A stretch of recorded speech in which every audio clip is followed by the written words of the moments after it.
It works. This is my first time on Instagram Live. Well, welcome, welcome, welcome. I wanted it to be with you because you are the expert in this. I have a good time in this, and you are. Let me see. You can see me. So you are one of the many people that people want to talk to. You strike a chord with some people with your reports, man. You make me. But guys, this is the great Brian Stelter, the host of Reliable Sources on CNN. He's a friend. He's got a new book. Listen to this book: Hoax, Donald Trump, Fox News, and the Dangerous Distortion of Truth by Brian Stelter. He's also someone who attended a university not far from mine, Towson State University. Well, Towson University in Baltimore County. I'm Morgan State, so we got Baltimore roundabout on tonight. So Brian, welcome. And Thank you. first of all, how long did it take you to write this book? Because writing a book is hard in the midst of this crazy too. How long?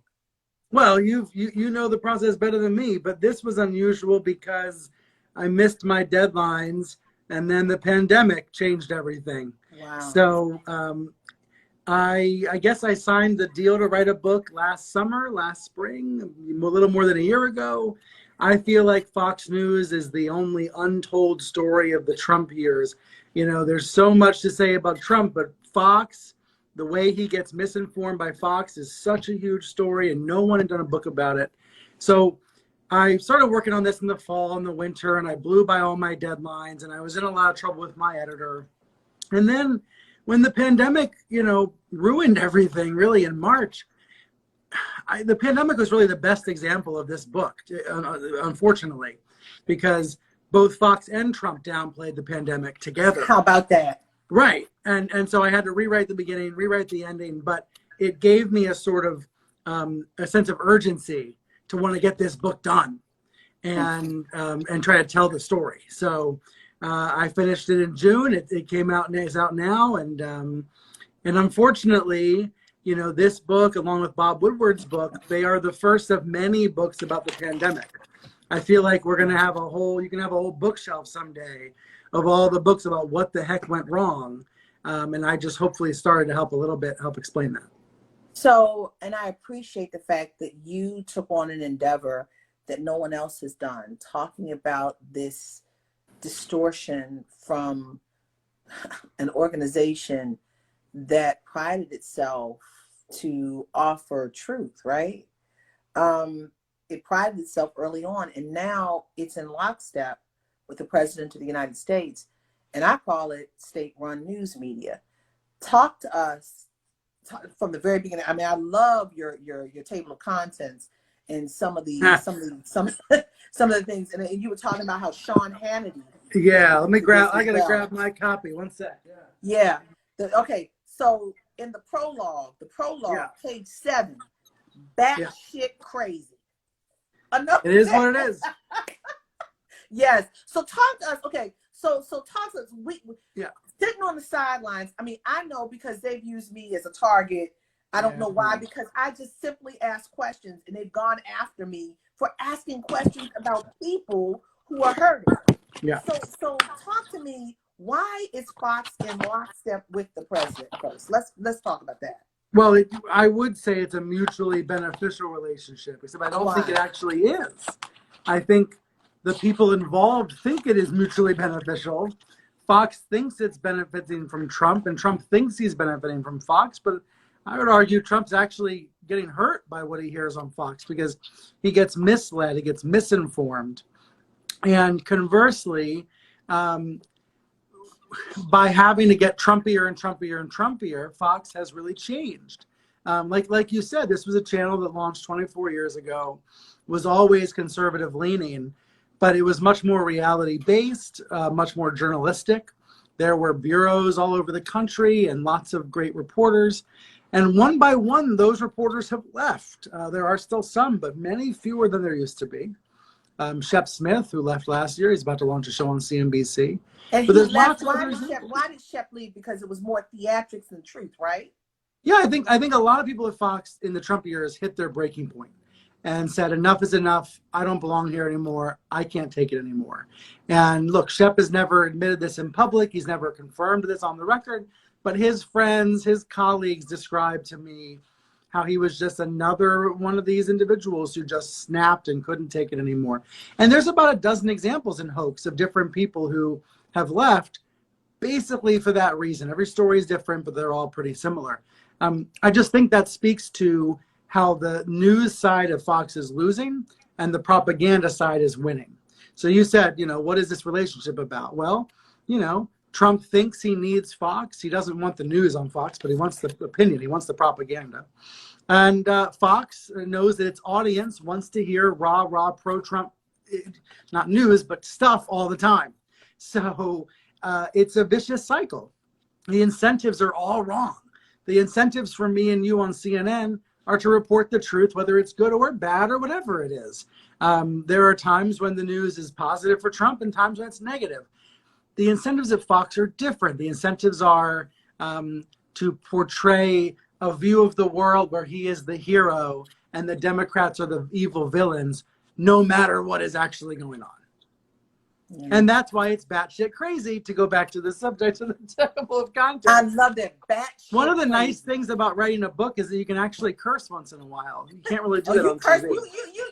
We're going to go to the table of contents in a minute.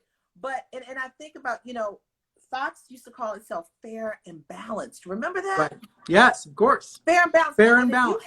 And you have something at the very beginning. You have Donald Trump's quote from March 10th, 2020. It will go away. Just stay calm. It will go away. And then Sean Hannity, March 11th, 2020. In serious situations, truth matters. The truth, which actually is true. Hannity is actually right about that, except that he doesn't deliver on that commitment on his program. So you say Sean Hannity is one of the biggest talents of Fox, and the president and Sean Hannity are very close. Is the president getting his instructions to lead this nation from watching Sean Hannity, talking to Sean Hannity? I mean, I thought that you weren't supposed to be, news people were not supposed to be the story. Am I right? Well, what is Sean Hannity? Is he a news person or is he an entertainer? Is he a, maybe we need a new word for what he is, because his viewers think he's news. He looks like he has a news show, but he's clearly not delivering the news because he doesn't have checks and balances and standards and practices and all the things that make something news. In fact, he always says journalism is dead. So I think it's funny when he claims to be an opinion journalist. I think that Hannity is this amalgamation of multiple things, including a White House advisor, as you were alluding to, a Trump advisor, giving the president guidance, telling him who to hire and who to fire. Sometimes Trump listens, sometimes Trump doesn't listen, but this is an unprecedented relationship for a president and a television host. Look, again, I think Hannity, when he tries to help Trump, he actually hurts Trump. Some of the seeds of the Ukraine scandal were started on Hannity's show, which eventually led to Trump's impeachment.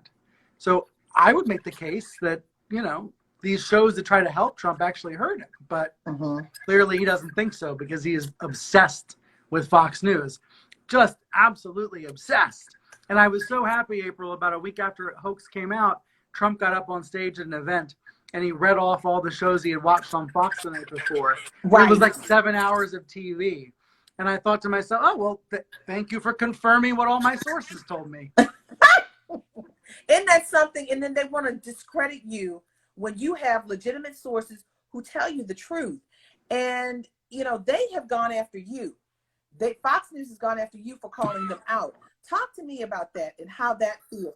I mean, I know they've gone after me, and I've had all sorts. I've sent you emails and stuff that I get from craziness. So talk to me about how it is. And you are writing a book about them, and tell me how it is when they go after you. Let's tell the truth and shame the devil. Well, Hannity and I used to be really friendly. He used to give me great advice when I was growing up. He gave me great advice when I joined CNN also.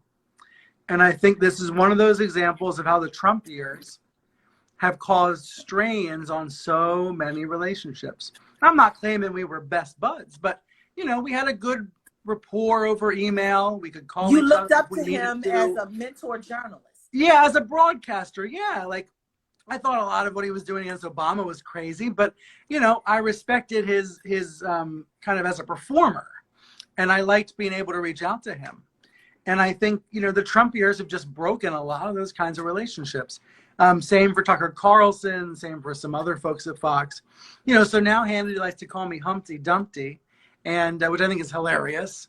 And the other day, my daughter Sunny, who's about to probably run in here, sorry, she's my 3-year-old No daughter. worries. She was singing Humpty Dumpty, and I was like, oh, was she watching Hannity's show? And then I realized, no, she just knows the preschool version, which made me happy. Tucker Carlson likes to call me a eunuch, which I had to Google what that means. But what's interesting is every day now, to your point, April, about what the impact of this shit is, every day I get tweets from trolls calling me a eunuch, calling me Humpty Dumpty. So the point is, the attacks from Fox, they do trickle down. They do have an effect. They do show up constantly in my inbox and on social media. And I usually ignore it, but it does have an effect. And look, I'm sure I know Hannity gets a lot of attacks too, and that's not good. I wish the temperature could be brought down instead of up. Because it doesn't actually help anybody. It's Hannity's not bad. I mean, I guess he thinks it's funny or something to call people names, but that has nothing to do with journalism. That's purely performance. Right. Speaking of journalism versus performance at Fox News, which I call Yeah. state-run TV, Hoax. This is the author of Hoax, Donald Trump, Fox News, and the dangerous distortion of truth.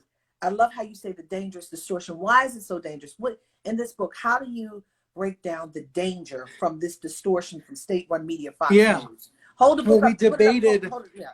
In the title, we debated saying the deadly distortion of truth. I think clearly there has been clearly there is a death. I don't want to say a death toll, but this pandemic has been a life and death event, and people were misled on Fox. And some people have talked about being in the hospital saying, I wish I hadn't believed what they heard on Fox. But it's impossible to prove that because someone heard something on TV and they ended up in the hospital. So we didn't say deadly, we said dangerous, because there's a lot of examples of how the rhetoric is dangerous. 2018, that man who goes into that synagogue in Pittsburgh and shoots up the synagogue, he was hearing the invaders rhetoric that Trump and Fox were promoting. Sometimes we forget these stories because they're so hard, they're so terrible, they're so sad. But let's talk about Caesar Sayoc. But that's an example. Caesar Sayoc's another example. Yeah, exactly.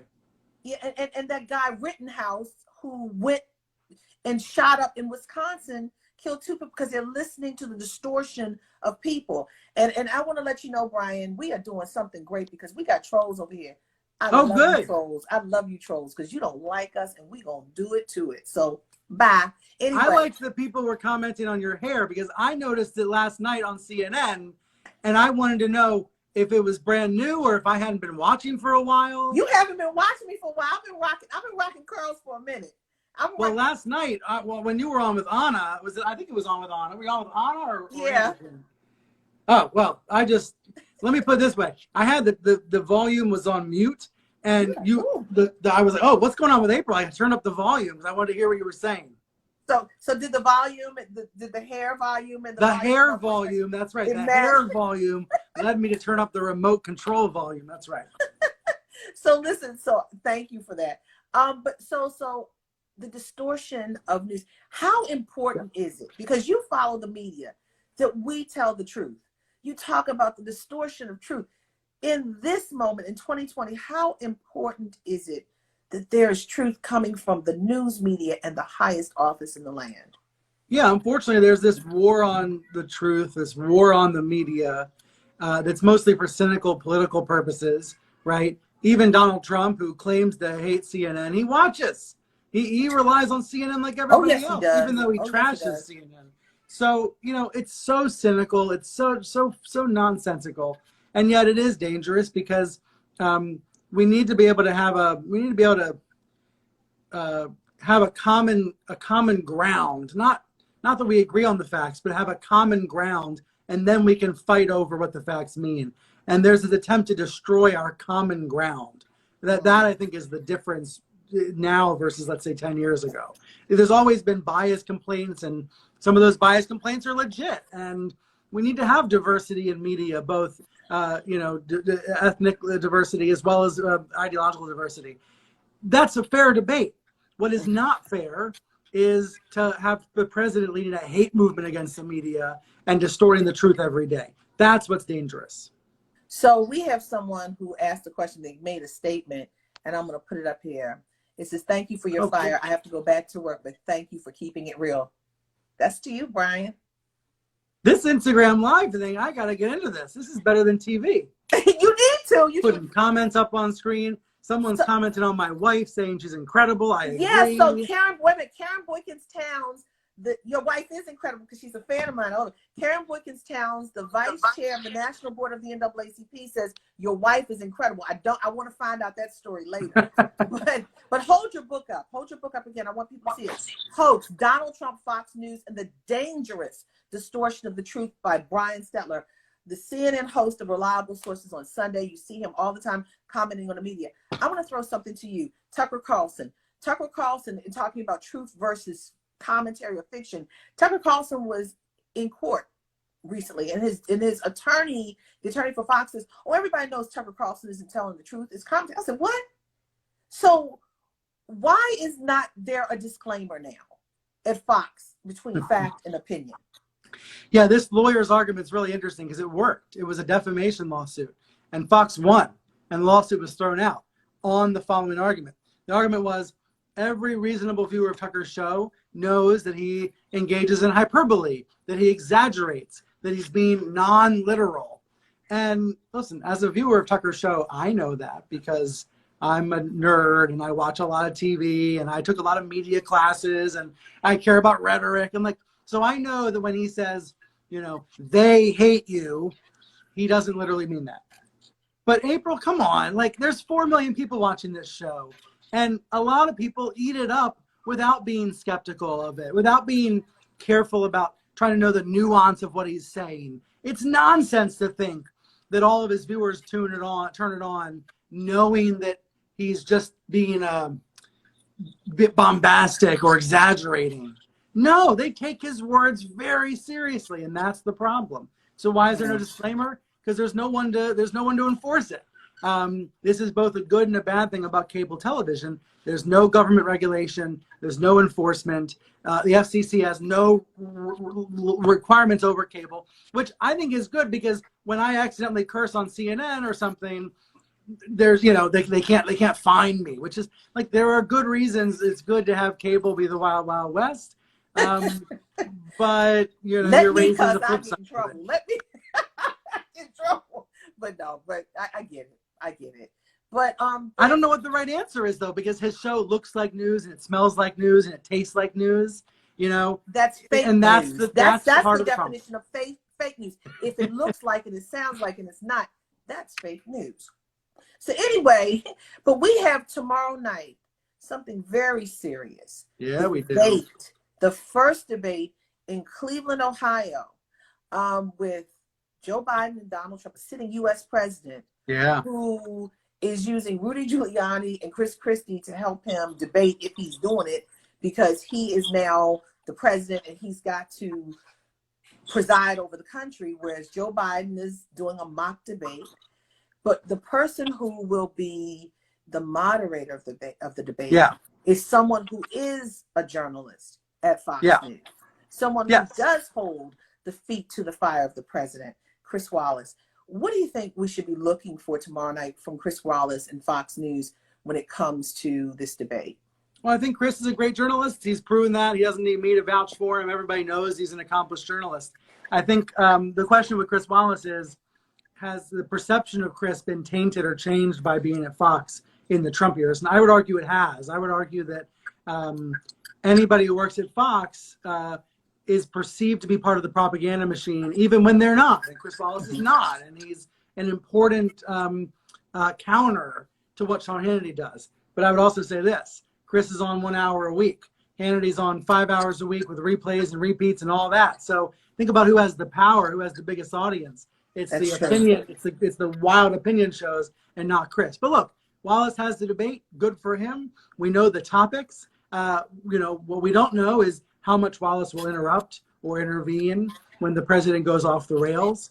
And I'm curious to see how he handles that, because, it may be on Biden to interrupt or fact check Trump when the lies get really severe. That's my concern. Who will be the one who has the most follow-up on? And Right. how will he handle there are going to be 6 topics. One of them is COVID. This president mismanaged COVID. End of story. That's not fake. That is truth. How will he handle the issue of the economy? How will he handle the issue of these improper efforts, irregularities in this election process? And how will he deal with the issue of police violence and race? Yeah, well, Wallace has said, I asked for interviews, not doing interviews, but he did say on Fox, he wants to be as invisible as possible, to fall into the background, to not fact check. That said, I think he knows all the scrutiny. I think he knows the pressure, and he will word his questions in a way that is as neutral as possible. One of the titles of the topics is race and violence in our cities, which to me sounds very Trumpy, but I'm sure Wallace is aware of that perception and may adjust accordingly. It drives me crazy the way Fox News talks about our cities, whether it's New York where I am, or Baltimore or Seattle or Portland, acting like they're hellholes, acting like they're wastelands. Right. It's disgraceful, acting especially like, because the Pfizer. Yeah. Wait a minute. Acting like, let's talk about Kim Klacik in her video walking through West Baltimore, and in her campaign she spelled Baltimore wrong. Oh, and did she? I didn't know me that. as if I'm a politician and I'm just covering it. Girl, bye. But and Fox News made her. Oh, they made her a superhero. They made her. They called her a GOP strategist when she had never worked for a campaign. I think she claims that she had interned on 2 campaigns, but she had not worked for the campaigns. I remember this weekend so clearly, April, and I put a chapter in my book Hoax about it because it pissed me off so much as a Marylander. It was one of the first times I just said straight up on the air, this is racist. Trump's tweets are racist. When he went after Baltimore and said nobody would want to live in the district. And like, I love that. You're in that district. I love this district. Like, to suggest no one wants to live there is just hateful. And it was all because of Fox. They found the worst pieces of Baltimore. They found the worst pieces of Baltimore to highlight. And the issue is when the election happens, because she's running against Kwesi Mfume, who was my first program director in radio when I attended Morgan State. Wow. Right. That's Baltimore. That's cool. The issue is when she goes, Brian, when the election happens, she can't even vote for herself because she doesn't even live in the district. I love that Sonny Hostin called her out on that last week or 2 weeks ago on The View. Sonny brought that fact up, which I thought was smart. Look, Kim might be great. She might be wrong. Here's my issue with Kim Klacik. Fox, as you said, created her. She got booked on Fox and Friends. She basically brought them a ready-made story. She was like, here's my video, West Baltimore. Here's what I want to say. Here's the framing. And it's like a free segment given to Fox and Friends. It airs on Saturday morning. Trump tweets out his racist comment later in the day. And then there's like a week-long news cycle that has no relation to what's really going on in Baltimore. And that's what pissed me off. It's as if it's ridiculous. We were in Detroit, CNN, we were all in Detroit for that debate. And I remember that weekend, Victor Blackwell. Victor. Yes. Victor just won an Emmy. He won an Emmy for that commentary. Yeah. But it's right. In Elijah Cummings' new book, he talks about Victor crying. It made him cry. And the thing of it is, I knew Elijah Cummings very well. And he didn't even have to tell me. That was a sore spot that hurt him. It helped his decline even more. Because to know that a president of the United States is talking about you and your district that you love, and this woman who we need to see her resume like people want to see the president's taxes. If you look it up, y'all, I'm not going there. My question is, why does she think she's qualified to be, and Fox News is propelling her. Why does she think she's qualified to be a congressperson just by pointing it out? And as you and I know, covering politics and covering the media, covering all of this, if you are in power, power means service. It's not about pointing it out. It's about what I can do to help somebody. Right. So, well, you know what that brings to mind for me. I've been watching her race kind of I've been in New York for years now, but my mom still lives in Maryland. I'm still interested in what's going on. And I've been watching her race with some interest because she's on The View. Most random congressional candidates aren't going to get on The View. She's on Fox quite a bit. I saw her I think she's on Newsmax tonight. She's getting a ton of press compared to the average congressional candidate who has a slim chance to win in a Democratic district. So here's the question that comes to my mind. If in November, she loses big time in the race, as would be expected, based on the polls and based on the data, will those Fox and Friends producers reflect on that? Will the Newsmax producers think about that? Will they think, why did we waste our time? Why did we not waste, but why did we devote our time to this story and not the stories that are more likely to be important? You know why they will probably use her? Because she's a Black woman. They want to show that they have an umbrella, which is false. That's fake news. They don't have an umbrella for Black people. They have an umbrella when the Black people are loyal to them. They want to use her for that. She's attractive. She fits that certain mold that they want. And she is loyal, okay? She is the new Omarosa, if you will, for them. Well, there is a certain kind of African-American guest that gets booked on Fox a lot. I will say that. I probably should have gotten into this in my book in more detail because the Fox audience is overwhelmingly white. Like we're talking almost 99%. Maybe it's 97%, but the numbers are staggering when you look at them. The audience is white, older Christian conservatives, leans male. That's the audience. Fox knows it.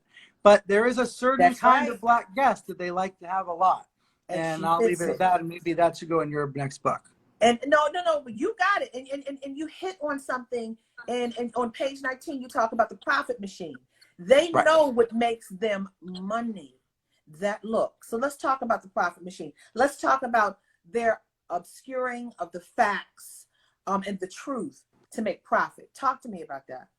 I was amazed when I heard these numbers because I know that cable is profitable and these channels are profitable, including CNN, but I had no idea that Fox is on a path to make $2 billion in profits this year. Now that might be impacted by the pandemic a little bit, but $2 billion in profits is an extraordinary amount of money. How do they make so much money? Well, cable fees, advertisers, and a really lean budget.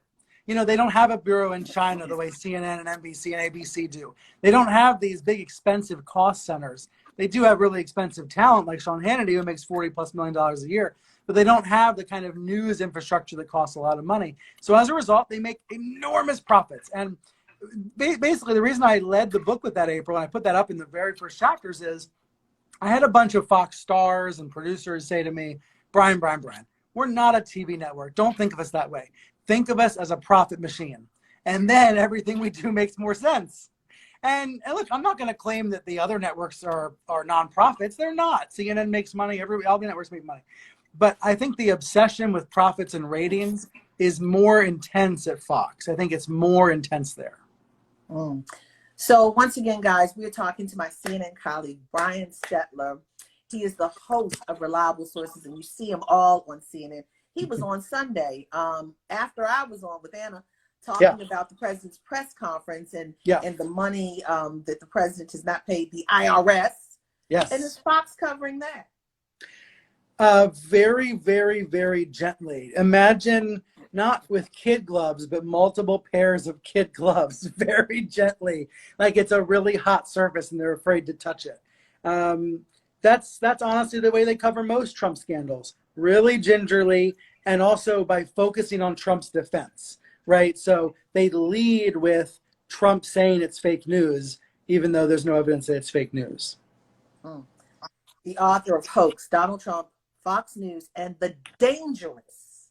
Oh, I got all my books. I got all my books here. Oh, look at those books. That's the whole stack. You like that? Where can people get the books? I love it. The URL is buyhoax.com.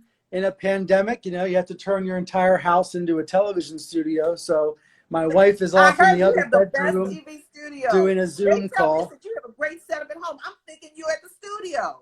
Who, me? Oh, well, I'll Yes. tell you what I do. I'll tell you what I do. On Sundays for my own show, I do go into the office because, you know, I'm afraid my home setup will fall down or will break or something, and there won't be a backup. So I go into the office once a week, and then the rest of the week I'm at home, and I do have a really fancy device that lets me call in like it's a live shot. But, you know, even then it doesn't work sometimes. I was on with Wolf a few weeks ago, and I was so embarrassed. I had this TV set behind me, and then the TV set just blanked out, like all of a sudden, and it was like a screensaver. And I was like, "Oh, sorry, Wolf, my home studio's malfunctioning." You know, I was kind of embarrassed, but I think viewers know how it works. That viewers Yeah. are in on it at this point, right? Yeah, yeah. It's interesting. So you want to talk about something? I had Kamala Harris on Oh last yeah. Monday, and I was on IG Live. Nothing ever happens, and I'm on IG Live. I'm in my living room. All of a sudden, and I'm in my living room doing CNN all the time. We had to start all over again. I was like, "What? You? I'm What the happened? vice president." It was like hokey. I was like, "Oh my god!" I But think my worst live shot of the pandemic was like it was my kids came in, but which was okay. But then Sonny pulled my IFB out, so I couldn't even hear what the anchor was saying, so I just had to say, "I can't hear you." Like I had to just throw back to the anchor because there was just no way to plug it back in. That you know was what? That's not as bad as that man. I forgot. Was he on Fox or some news or maybe even CNN? He was doing a segment and his kids came down and his wife had to grab the kids and she right. made it worse Yeah, than yeah, yeah. than anything. So being at home is tough. And then you have room raiders that wants to rate your house. I'm like, come on now. I'm like, I'm glad I keep getting 9 out of 10 because they don't Oh, see the really? plant behind my book. But I'm gonna keep on Oh, right. I'm gonna keep on showing my books because that's what pays of the light course. bill. Yeah, of So course. That's yeah, right. show your books, show your books, show your books. Look. You know how I got a 10 out of 10 on Room Rate. I'll be totally honest with you. I was booked on Rachel Maddow to promote Hoax, which was like a big deal for me. So my wife went to Target.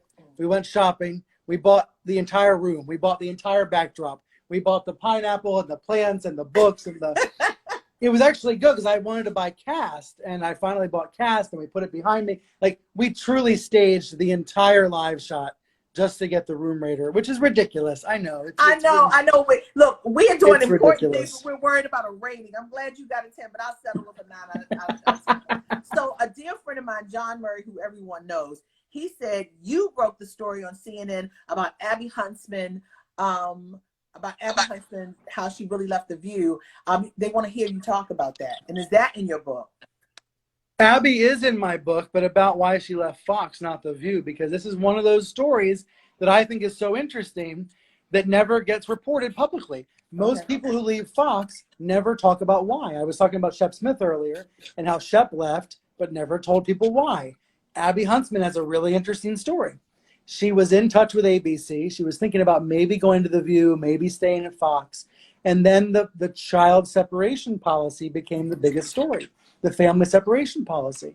And all of a sudden, she's on Fox feeling like she's supposed to defend the indefensible, trying to defend Trump for breaking up families. And she's like, I can't do this anymore. This is too much. And it's why she decided to go to The View. And like I said, she's never told that publicly, but it's the truth. You know, it's from multiple sources. You know, I'm intrigued by. I think she left The View for other reasons. I think she wanted to go help her dad's campaign. Yeah. But you know, I think the through line for all these stories I heard about both hosts and journalists leaving Fox was, you know, you reach a breaking point where you don't want to defend this stuff anymore, and you can't do what's being asked of you. Hmm. Do you know that during the Bush and Obama years, I used to go on Fox News. Cool.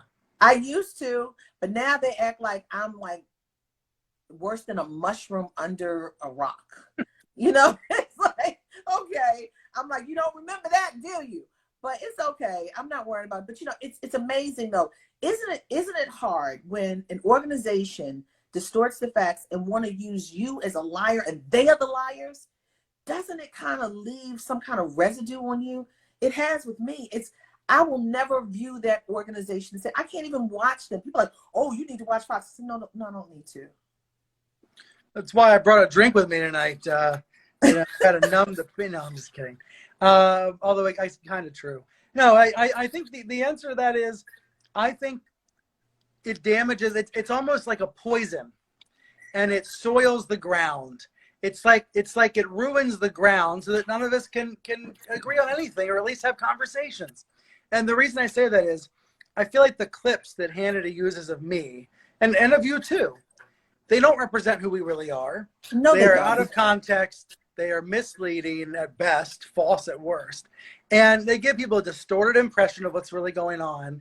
And let me say this, the worst way to watch CNN is through Fox. Like the worst way to watch CNN is through Twitter clips. Like if you want to know what we're saying on CNN, turn it watch on. it in context. Watch the and whole I thing. say that for Fox also, by the way. Like, don't rely just on me. If you want to know, you should actually I think people should see what's on Fox and get a sense of what they're saying about Biden, because then you know what the Democrats are up against. I think that's the problem and that it does leave a residue, because it ends up distorting people's impressions of what they view as the other side. I don't think I'm on the other side of these guys, but that's how they portray me. And then I end up becoming this caricature of who I really am. Once again, we're talking to the great Brian Stelter, who is the author of this great new book, Hoax, Donald Trump, Fox News, and the Dangerous Distortion of Truth by Brian Stelter. Guys, and Brian, I'm going to do this, if you allow me.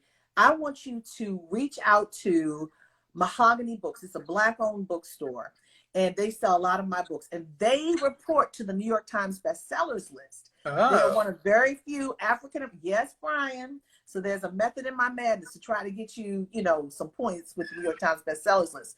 So I want you guys to get this book, but I also want you to get it through mahoganybooks.com. Go there. Buy the mahoganybooks.com. Donald Trump, Fox News, and the Dangerous Distortion of Truth. So, Brian, I'm told that you have such a catalog of breaking news issues and stories from your reporting of the media. You didn't even realize that you broke the news that you reported that Abby Huntsman was leaving The View. I mean, and isn't it funny? You I've talked and said so much. It's like, really? No, you're right. No, you're. I mean, that's what's interesting about the media beat. As I think of myself as a media reporter, and increasingly being a media reporter also means you're a politics reporter, you're a culture reporter, you're a business reporter. All of these worlds overlap and intersect. And so when the Trump tax story came out last night, I was on right away with Anna, because it was also a media story about the New York Times. So you're right. I do lose track of a lot of it. Yeah, I saw you. And everyone, I know you're telling me to block people. I'm going there now. I can't have a great conversation with Brian. But look at Trump-Lena. No, but look at Trump-Lena saying, prepare your tears, prepare your liberal tears. Well, people are telling me to block her, so I'm blocking her. I'm talking to Brian. As people don't realize, as I'm sitting here talking to you, I'm literally reading the only reason, but I don't have liberal tears. The only reason why I'll cry on election night? 4 years ago, I fell asleep on election night, and I was so mad at myself. This is true. At 9 o'clock at night, I fell asleep on the couch, and I did not win it. I woke up at 3 in the morning. I looked at the TV, and Trump was announcing he was the president. And I was like, is this a dream? But you know what? I fell asleep around 11 because I knew it wasn't going to be called until later. It was a late night. I will only cry on election night if I fall asleep again. I actually have a whole plan to not fall asleep this time. Last election night, I ordered queso and quesadilla. I ordered all this really heavy food. I think it put me to sleep. Yeah, so you're not supposed to do that. Salads and dip and like carrot sticks. And I'm just going to be really energized all night. So listen, you will not believe this. So when people see me celebrating, I swear, just remember this. Remember this comment. When people see me celebrating on November 3rd, they're going to swear I'm celebrating about Trump. My daughter's birthday, she turns 13 on November 3rd. so just know the story. When I love it. Look at Brian. I love it. My daughter turns 13. I love it. Oh, it's the best birthday too. Wow. Yeah, 13th birthday. So That's interesting. So I want to get back to something in your book. You talk about, and I want to understand, I need to justify in my mind how Fox News is about patriotism, the flag, and just everything America. And they allow the president. You talk about, he brought up McCain again and the creepy attacks against Megyn Kelly. But I want to talk about McCain first, and then we go into the women's issues. How does Fox justify the attacks that the president has on John McCain, a man who was broken, bled, and stayed for us, for our freedoms? He had bone spurs. And then also with this stuff that he's saying now about the dead military overseas, the people who died in wars overseas. How do they justify this? How do they support him in the midst of this? They have to jump through so many rhetorical hoops to make excuses for it. And I think Greg Gutfeld's a great example of this about McCain, because Gutfeld was on in 2015 saying this is despicable, criticizing Trump for attacking McCain. And then after the election, Greg Gutfeld, he became more and more Trump. He saw the incentives. He saw that there was really no room at Fox to be anti-Trump if you're a host. And he came up with excuses. And here's his excuse for McCain, which I think is so interesting. He says Trump is like a Comedy Central roaster. He's like the guy at a roast who figures out the funniest mean thing to say about someone. And so if you view that, if you view Trump as at a roast, it all makes sense. Now, to me, that sounds like he's doing rhetorical flips and twisting his body to try to make it make sense. But, he tried to find a way. I remember that weekend so vividly in 2015 when he attacked McCain, because we all thought the race was over. Well, we thought that Trump's campaign was over. I was at Ocean City, Maryland. Do you ever go down the shore, April? Yes, I have. Yes. I was in Ocean City, Maryland. I had pre-taped my Sunday show because I figured there was no news that was going to happen on Saturday. And then on Saturday night, Trump attacked McCain. I got in the car. I'm driving the 3 hours to D.C. We got to do the show live. Clearly, it's the end of the Trump campaign. Trump can never recover from this hateful comment about McCain.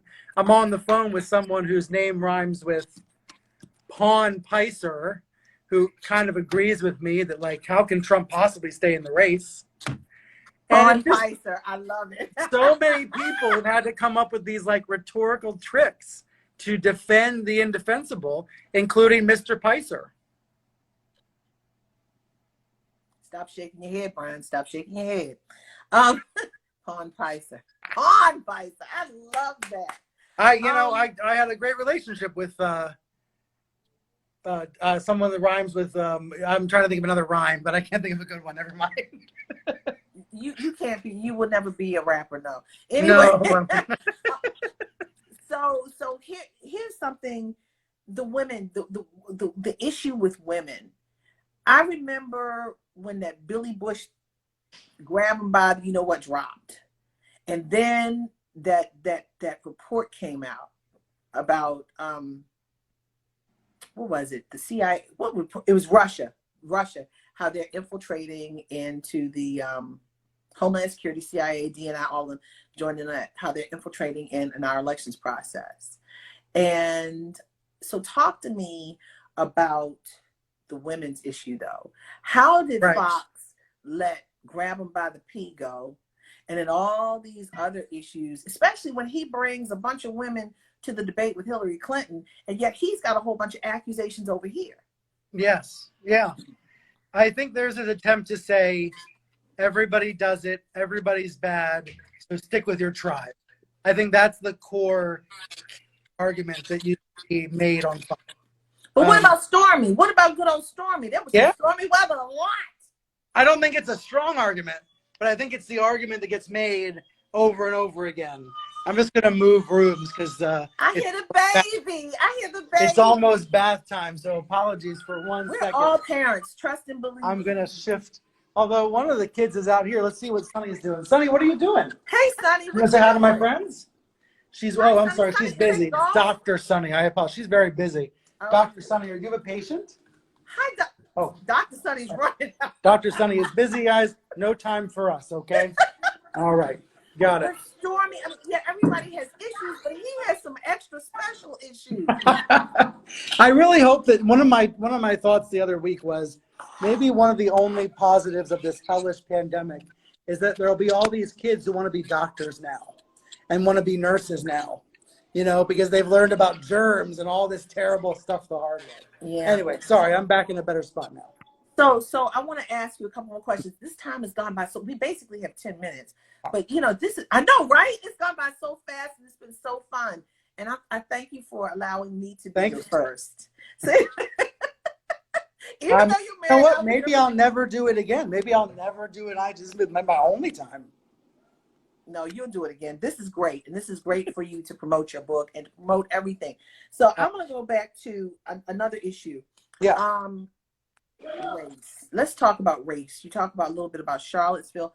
Let's talk about matters of race and Trump and Fox News. How do they justify? How do they marry fair and balanced? But they don't even use fair and balanced anymore. When did that go out the window? That's a great question. I don't know when they stopped saying fair and balanced, but over time, the definition of fair and balanced changed. It began as we are the only fair and balanced source for left and right. And then eventually it became something else. It became we are the balance. We are the right-wing balance to everybody else. We're not going to try to be fair ourselves. We're just going to be the balance. But you're right. Even now, they don't even use that slogan. Here's what I think is so disturbing about how, I hate to say it, but the word is radicalized. I'm not saying every Fox viewer has been radicalized, but some have. And you can see that in the ratings for events about prominent Democrats. When the funeral of John Lewis was going on, Fox's ratings dropped like a rock.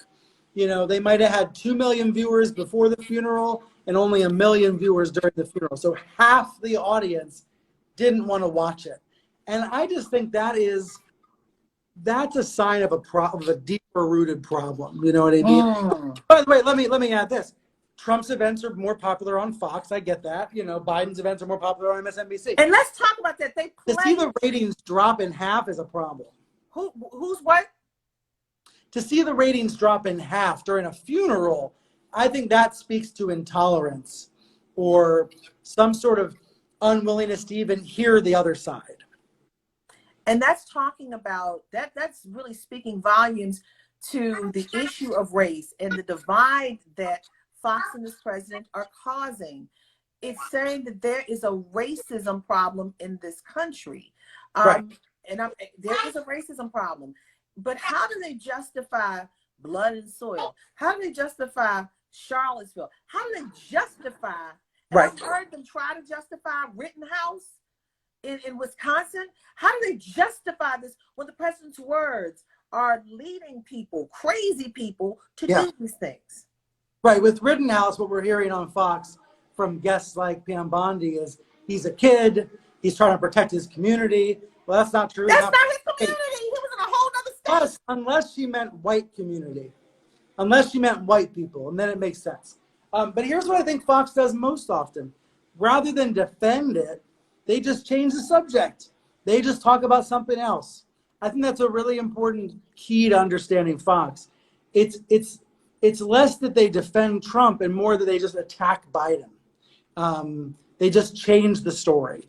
If they had to defend Trump, it might be, there are times where, they might throw up their hands in the air. So instead, they just attack the Democrats.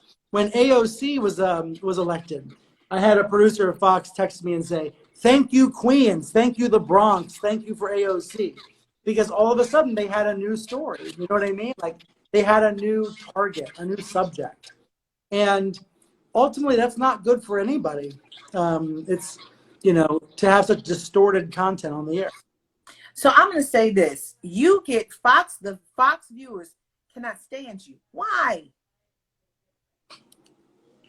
I think because the only things they hear about me are what Hannity and Fox and Friends say, where they take these clips, the same clips they take of you out of context, and run. And And what I say to those Fox viewers is like, watch me and see if I'm that bad. I remember going to a Trump rally in 2018 and thinking, and CNN made me have a bodyguard there, which I didn't want, but it ended up being. Yeah. And what year was that? It was in 2018. It was actually the week of the car. It was the week of the mail bomb. It was the week of Caesar Sayoc, and I didn't want to have security, but it was helpful because they just watched my back, and that way I could just relax and be myself and not worry about anything. But here was the big revelation for me at the Trump rally. Most people just wanted selfies. They just wanted to talk. Like That once was they then. saw the real me, they didn't view me as the devil. They were like, "What's he doing there? Like, I want to take a selfie with that guy." And like, yes, the people in the front row who are singing Trump's song, they're probably not my biggest fan. But the people in the back row who are just there for the show, they're more than happy to talk. And it reminded me that if we can break through the stereotypes that are portrayed of us, and show that we're just human, hopefully hopefully there is a connection to be made, right? Not I know that some of Hannity's hardcore fans are never gonna give my show a chance, but maybe some of them will. Like maybe some of them would. Is that too hopeful? Am I being too optimistic? Yeah. I'm gonna say I'm gonna say this. You and I will never be able to go to, well, if this president were to win 4 more years, we would never be able to go to a rally. Bodyguards or without bodyguards. I've got to be careful when I travel to certain states that there's no fanfare that I'm there. I've got family in North Carolina, and I tell them to keep their mouths shut. They're like, "Oh, April Ryan, April Ryan." I got to be careful when I go to red states, and I know you have to do the same. And we're just doing what we were trained. We are trained journalists. We went to school for this. We're not new to this. We're true to this. And I'm going to tell how true Brian is to this. I'm going to bring up something. Before I went to CNN, and I was one of the first people who I was calling out. You smiling because you're like, "What you gonna say?" No, it is. And I was calling out. Wasn't I one of the first people to call Trump out for racist? Oh, definitely. Yeah. So when I was calling it out, I remember saying that the president said, "We built this country." And it was in Chicago at the rally. It was when all the racial tension was heightening. And you remember that? And you said, "April, you reached out to me. April, where?" And I was driving. And I was driving home. You said, "April, where did he say that? When did he say?" I said, "Look for it. This is such a," he said, "Well, you said it. I said, "I'm driving." So I went home and found, I had a 2-hour drive. Went home and found it for you. And you kind of let go. But he was saying that then he was using code words then. And like I said, Brian is not new to this. He's true to this. And I was screaming what the president had been saying. And if you're going to start that then, and that was like the beginning of the end for them, for me. They wanted to shut me up. They wanted to distort the truth on me. No, Fox News, the president, the Trump campaign. And I don't want to get into everything. Brian and I have commiserated about stuff. Go ahead, Brian. Well, I was going to say, I think in 10 or 20 years, some of the people that troll you and mock you and say that you're, a race baiter, overstating the situation, they're going to look back and say that if anything, we all understated it. Like, I think that we're going to look back in 20 years and say, boy, that was even crazier than we even realized at the time. People, it's interesting how people turn their head at that, say, "Okay, we're not going to worry about racism because we get other stuff." But I'm going to tell you something. This area. My children go to a predominantly white, wealthy boarding school, all-girls boarding school in this area. Very conservative and leaning white parents who were like, well, they were cool with me for a while. And then they're like, let me tell you something. Over the weekend when I went to pick my children up from horseback riding, they were like stopping me in that big knobby wheel vehicle saying, "Girl, you were right all along." And then took the mask off to tell me. That was like it was more of an affirmation that the tide is changing. Conservatives who like Fox, they're like, "It's way too much." And they said, "You've been right all along." People have been, when I said, "Mr. President, are you a racist?" Dan Rather said to me, "I knew that you were reaching, and I knew it was going to get you, but that was a great question." And now look at today. How many? 3 years later, Black All I folks know care what about, code is. right. I just want to look back in 20 years and say that I tried my hardest to say what was actually happening. And I know that it sounds opinionated to say what is happening. But what is happening is he is lying to his fans every day about the election, endangering the results of the election. He is lying to his fans about the pandemic, making them think it's over. And I know that sounds like an opinion. It's not. The record is very clear. The words are written down. The words are on tape. The words are recorded. So we have to stay steady in this environment that can make it, twist and fall over. Just report what he is doing, and that is the truth.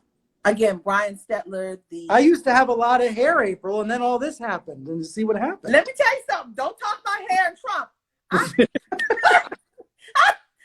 Death threats. You ain't this, you ain't that. Let me tell you something. Trump will make you lose your hair. You see, he lost his and trying to put Grecian formula and everything in his and all that stuff, little streaks. It's not pretty to be up close to it. You looking like, what is in that stuff? Anyway, I'm not even drinking. But listen, y'all. I haven't seen him in person since the campaign. Oh my God! When he sees time I saw him in person, he looked at me and said, "Brian, good show, good ratings." And I felt like I knew he was lying even then, because if he actually watched my show, he wouldn't have liked it. So remember that first press conference where he got up and said, "Do I know the CBC? Are they my friends?" But remember at the very beginning of that, he says, "I watch you. I think you're good. I like you." Remember, right. He said that's what he does to people. Yes. He said that to me. And now when he sees me, when the last few times he saw me, he was so mad at me. He would act like he doesn't give me eye contact, look away. And then when I turned to him, he turned away real fast and his eyes would squint. I'm like, Lord have mercy. I said, you can't threaten me. I said, I'm from Baltimore. Game Pete's game. But anyway. Are they your friends? Okay, so that's an example. I underreacted. I underreacted that day. Why? Why did you underreact? You didn't realize that was racism? You know why? Because he was new and, he gets the benefit of the doubt and it was his first press conference and maybe he'll grow into the job. And now we know. So you guys hear this? Brian Stelter underreacted. Look at this. I'm confessing to you. You like this? This is confessional. I'm a Catholic priest. Come, my child. For you have sinned, I will absolve you. You must buy 5 of April Ryan's books. But anyway, but look, I went to Catholic school. I know I'm a Baptist who went to Catholic school. But look, awesome. At the end of the day, I appreciate you. And I want everyone to go out and get this book because this is important. Brian Stelter is the host of Reliable Sources on CNN. You see him. He's going to be on tomorrow. I just got word they kicked me off the 9 a.m. show tomorrow or the 10 a.m. So, but I'll be on from 1 to 3 in the morning for the post show. Oh, that's going to be good. You and Chris and Don. That's awesome. Oh, yeah. I love those two because Don likes to fight with me. Chris likes to love me. I don't know. I'm going to have my armor on tomorrow night. But it's going to be a very interesting night, and I push you guys to watch Brian when he's on. Get his book, Hoax, Donald Trump, Fox News, and the Dangerous Distortion of the Truth. Get it from mahoganybooks.com. They report to the New York Times bestsellers list. CNN is everything, honey. Ain't no lies up in here. Ain't no fake news. But I'm going to ask you one last question. One last question. What will the new normal be in media? What will the new normal be? And when will it be? When will we see the new normal? All of the above, more of everything, whether Trump or Biden wins. We're in an environment where everybody can be a publisher. So I think the answer is more of everything, more really high quality news and more garbage also. So what we need are people like you to navigate it. Sorry that the 1-year-old is crying. So I got children now. Look, the hairdressers here, they're getting their hair done right now. So I know what it is when they grow up. So, but you just have to get to that point, but love it while it's here. I'm proud of you. I thank you for calling. I thank God you called. Let me say thank you to all the commenters also. I love all the support, and you can go to check out Hoax. Thank you for your support. Yes, Hoax. Donald Trump. Fox News and the Dangerous Distortion of Truth. He's going to be on whenever you're on. You're going to be on tomorrow, I'm sure. Sometime tomorrow. I don't know what time. I know, but I know I was kicked off the morning, but I'm going to be on from 1 to 3 in the morning, guys. Tune in. We're going to talk the debate. And I'm just so proud to have another person in the realm of authorship. This is your first baby. This is your first book, baby. Love it up. Thank you, April.